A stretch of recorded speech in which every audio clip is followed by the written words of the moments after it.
Okay, let's continue with the frequency distributions and graphs. So in these small subtopics, we're going to learn 3 different graphs. The first graph is about histogram, and then the second one is frequency polygons, and the third one is ogive.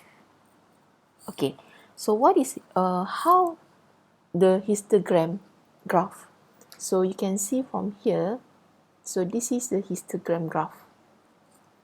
So the histogram graph, look at the bar graph like this, yeah. And then frequency polygons. So frequency polygons is a graph that displays the data using lines that connects points plotted for the frequency. So when you see the frequency polygons graph, you can see that they have a plotted graph like this. Okay, plotted line graph. Okay, ogive, how about the ogive? Ogive represent the data. Ogive represent the cumulative frequency. So ogive, also the line plotted, but this line plotted, you must, it's starting from the 0 first until some numbers. Okay, so if you get your ogive like this, or ogive like this, or ogive like this, so meaning that your ogive is wrong. So your ogive must starting from lower until go to the height. Okay. Let's take a look on the first one, histogram. So look at here. Okay, you must remember that histogram, we use class boundaries for x-axis. And then we use for y-axis, we use frequency of the classes. So when you draw your histogram, you're gonna have the class boundaries here and then frequency here. Okay, this one is x-axis and this one is y-axis. Okay, for frequency polygons, use class midpoint as x-axis and frequency for y-axis. So class midpoint here and frequency here. For ogive, we use upper class boundaries x-axis and cumulative frequency y-axis. So upper class boundaries here and class frequency here. Okay, let's take a look on the example. So this example, using the same example, high temperature for 50 states. So you can see here we have class limit. So class limit 100, 104, and then class boundaries. Class boundary 99.5 until 104.5, and then we have frequency. So once we have class boundaries, okay, class boundaries and frequencies, so you can draw your histogram. So you class boundaries and frequencies, histograms.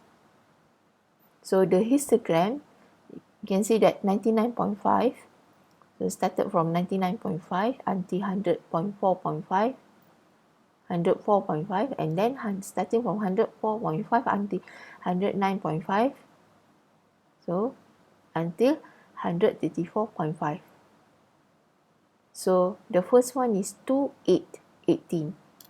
So 2, 8, 18 until the rest. Okay, so this is histogram. Okay, frequency polygons. For frequency polygons, we use class midpoint and frequency. So class midpoint 100, 104. So how do you want to get the class midpoint? 104 plus 100 over 2. Okay, so you will get 102, and then the frequency is the same like in the histogram. So when you draw your frequency polygons, you will get 102